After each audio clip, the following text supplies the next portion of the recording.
کہ ام یحسدون الناس علی ما آتاہم اللہ من فضلہ، پروردگار عالم کا ارشاد ہے کیا یہ یہود لوگ، یاد رکھیں یہودیوں کے بارے میں ہو رہا ذکر سورہ نساء میں، پروردگار عالم یہودیوں سے متعلق فرما رہا ہے کیا یہ یہودی حسد کرتے ہیں لوگوں پر، لوگوں سے حسد کرتے ہیں علی ما آتاہم اللہ من فضلہ، اس پر حسد کرتے ہیں اس نعمت پر جو اللہ تعالیٰ نے اپنے فضل سے لوگوں کو عطا فرمایا ہے۔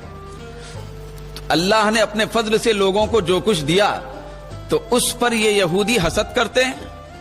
پھر آگے اللہ نے فرمایا کہ ہم نے ابراہیم علیہ السلام کے خاندان کو اور ان کی آل اولاد کو، جس میں ہمارے آقا بھی تشریف لائے جس خاندان میں، تو ان کو ہم نے حکمت عطا فرمائی، کتاب بھی دی اور ان کو بہت بڑی بادشاہت سے نوازا۔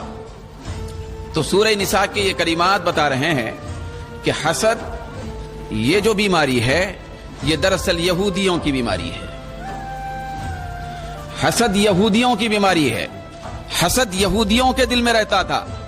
حسد ہمارے اسلامی معاشرے میں کہاں سے منتقل ہوا؟ بھئی آج آپ سے اگر پوچھا جائے کینسر کہاں سے آیا بھائی، تو آپ پتہ بتائیں گے وہاں سے آیا۔ بھئی ایڈز کی بیماری کہاں سے آئی؟ وہاں سے آئی جو جسم کو متاثر کرتی ہے۔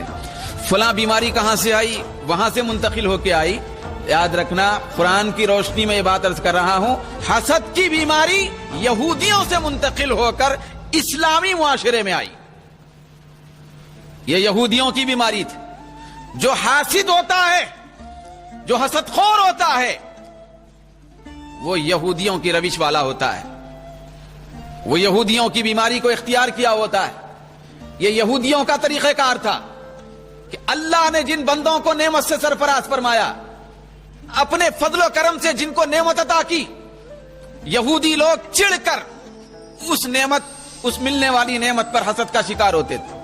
تو یہودیوں کا طریقہ کار یہ تھا، یہودی حسد کرتے تھے۔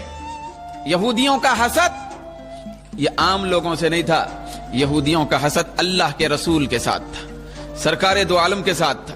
سرکار دو عالم پر روزانہ جو وحی کا نزول ہوتا تھا، سرکار کائنات کی ذات سے روزانہ جو معجزات کا اظہار ہوتا تھا، پروردگار عالم کے انعامات کی بارش ہوتی تھی، حضور کا مرتبہ روزانہ لاکھوں درجے جو بلند ہوتا تھا، اس کو دیکھ کر یہودی اس خباثت میں مبتلا ہو گئے تھے کہ یہ اللہ کے نبی جو نبی آخر الزماں ہیں، ان کے جو کمالات ہیں یہ کمالات ختم ہو جائیں، نعوذ باللہ۔